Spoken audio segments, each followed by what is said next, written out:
Et je m'exprime aujourd'hui en tant que citoyen lambda, français de confession musulmane, attristé par ce qui s'est passé et en colère. Nous sommes ici aujourd'hui pour l'appel à la paix en Palestine, mais aussi pour rendre hommage à Abou Bakar Cissé et sa famille. Abou Bakar était un homme de paix, un homme de foi, assassiné lâchement dans une mosquée parce qu'il était musulman. Ce matin-là, à 8 h, comme souvent les vendredis, Abou Bakar se rendait à la mosquée pour la nettoyer, pour en prendre soin humblement. Un homme s'approche, lui demande comment prier. Abou Bakar, avec cette fraternité sincère, cette bienveillance profonde qui habite chaque musulman, accepte de lui montrer les gestes de la prière. Et c'est là, au moment de la prosternation, ces gestes d'humilité, de paix, de recueillement, que cet homme, qu'il pensait accueillir en frère, sort un couteau et le frappe. Plus de 50 fois. Plus de 50 coups portés à un homme en prière, à un homme désarmé. Aujourd'hui, nous disons non à cette barbarie, non à cette haine qui tue. Le silence serait une complicité. Alors nous en parlons, nous témoignons, nous disons son nom, Abou Bakar Cissé, et nous jurons que sa mémoire vivra dans nos cœurs, dans nos luttes et dans notre exigence de justice. Nous présentons à sa famille et à la communauté musulmane de Grand Combe toutes nos condoléances et notre soutien dans cette épreuve, car nous sommes tous Abou Bakar Cissé. Cet acte abominable ne peut et ne doit être considéré comme un fait divers. Il est le fruit d'un climat délétère, d'une haine entretenue jour après jour contre les musulmans de France. Ce drame, comme tant d'autres avant lui, n'a pas surgi de nulle part. Il est le résultat d'une islamophobie banalisée, légitimée, construite méthodiquement par une partie de la classe politico-médiatique. Oui, les mots tuent. C'est un acte islamophobe d'une violence extrême. Et pourtant, le parquet national antiterroriste a refusé de se saisir de l'affaire.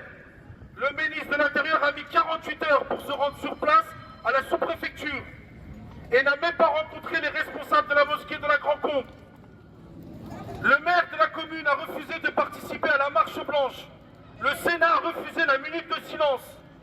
Les médias d'extrême droite ont minimisé cet acte en refusant d'employer les termes d'actes terroristes islamophobes. Malgré les éléments clairs, malgré le mobile évident, malgré la charge symbolique et religieuse de cet assassinat, l'État, les politiques et les médias refusent de nommer les choses.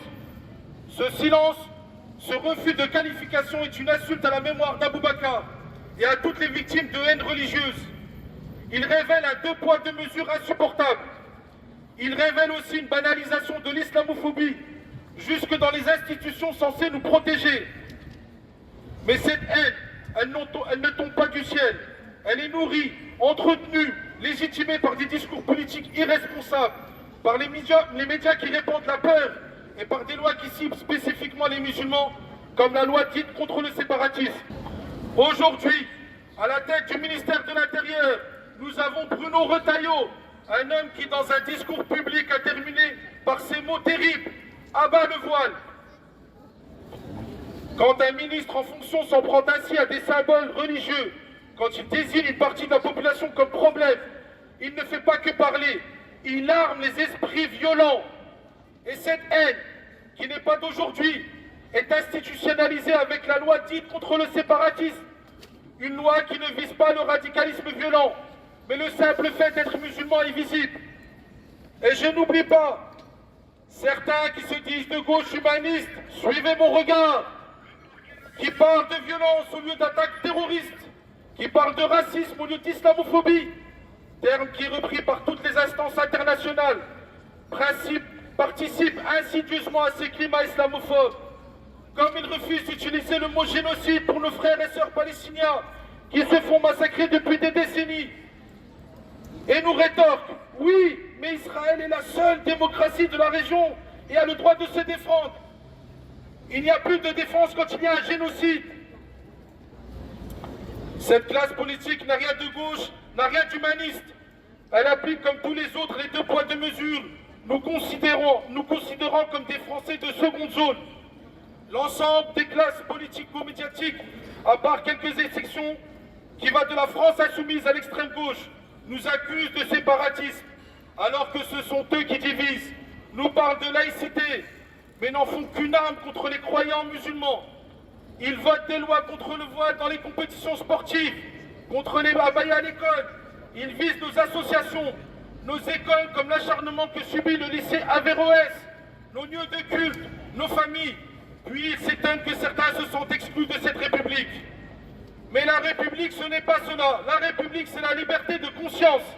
C'est l'égalité devant la loi. C'est la fraternité entre tous les citoyens, quelle que soit leur foi. La République, ce ne sont pas les lois d'exception qui ciblent une religion en particulier.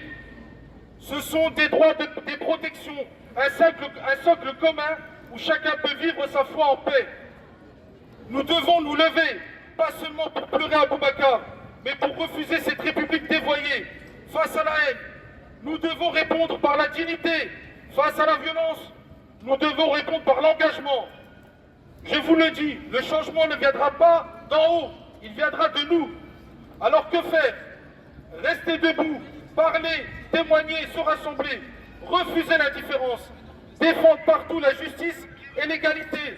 Face à l'islamophobie, au racisme, à toutes les formes de haine, nous devons opposer une solidarité inébranlable, une fraternité active.